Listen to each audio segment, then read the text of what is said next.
motto, if you will, is cryptocurrency in every wallet, and also being a one-stop shop for financial services as well. We're definitely focused on a future state where we'll be able to offer customers other products as well. We're in that position now, having weathered the crypto winter, to look forward and look outward and think about other services our customers would like. We have 90 million customers globally, so it's a really great asset we have moving forward.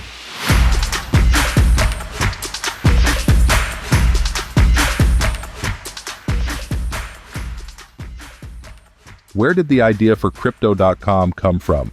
Crypto.com was started in 2016 as a cryptocurrency exchange, and just over the past couple of years has grown from a couple customers to over 90 million customers at this point in time. It's a global footprint, so we're headquartered in Singapore and have customers and colleagues all over the world. Then in 2022, I was formerly part of IG Group, and they owned a company called NADEX in North America, the North American Derivatives Exchange. I was CEO of that group.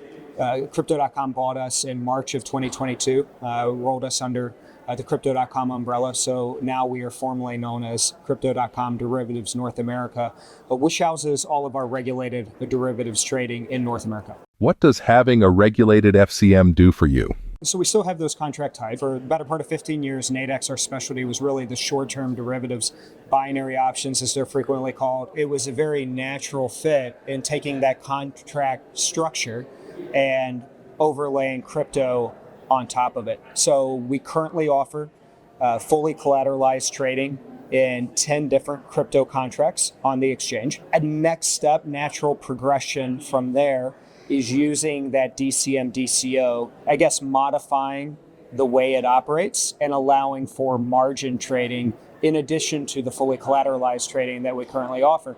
And that's just simply a couple regulatory steps that we need to take to modify that order, in addition to some technology changes that we're currently in the midst of changing as well. Part of the reason for the acquisition of the CFTC-regulated exchange was because we've been seeking licenses throughout the world and we're obtaining them where they're available. So it just goes part and parcel with how we've kind of viewed this market evolving over time. In terms of the CFTC, we've been working with staff to amend our order and are hoping to conclude that process at some point during this year, which will allow us to offer margined derivatives, which will be kind of a great next step in our product evolution here in the US. Does that then change how you offer the product? Right now, on the fully collateralized side of the business, it is a bit unique because we're a direct access model. It just allows someone to come directly to the exchange and trade those contracts versus having to go through an FCM. That will be a big change for the NADEX of old,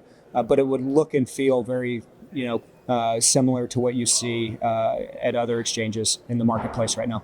We want to be able to position ourselves to plug into any FCM that wants to offer our markets to the to the public. Obviously, FIS is a big player in that space. Having a GMI instance, a lot of certainly retail-oriented FCMs utilize that. So that's something we're going to have to entertain and bake into our strategy. There are also other FCMs that do not use GMI, and they have their own proprietary systems. And those are FCMs that we want to be able to support as well. So kind of really runs the gamut. We have to position ourselves. And that's the unique ability that we have, is we can rebuild our technology to make sure that we can work with all of those FCMs and have a home for them. What types of products are you planning on listing? Initially, we're going to look at a Bitcoin and an Ethereum futures contract, and then just kind of build from there. And to Travis's point before, on the fully collateralized side, we're offering 10 tokens. So it wouldn't be unusual to see us expand into other tokens, once we get our license amended. Will you have cash and futures on the same platform? With the way the CFTC is looking at the space, it's very important to keep separate, the spot market separate from the FCM, separate from the DCM, DCO.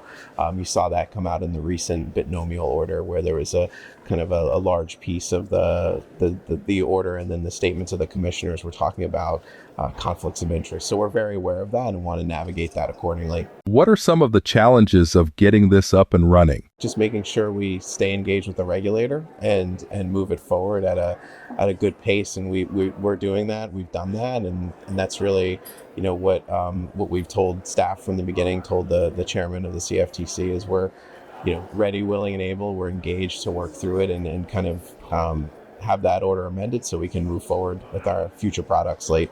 What would happen if Bitcoin went truly parabolic? I think obviously it's a positive. I think there's a lot of energy that comes with that. I think there's a lot of press that comes with that. I think there is it just generally sparks interest, not only in the retail sector, because those type of moves excite retail traders, and it doesn't matter if it's crypto, any asset class, whether it's equities, whether it's rates.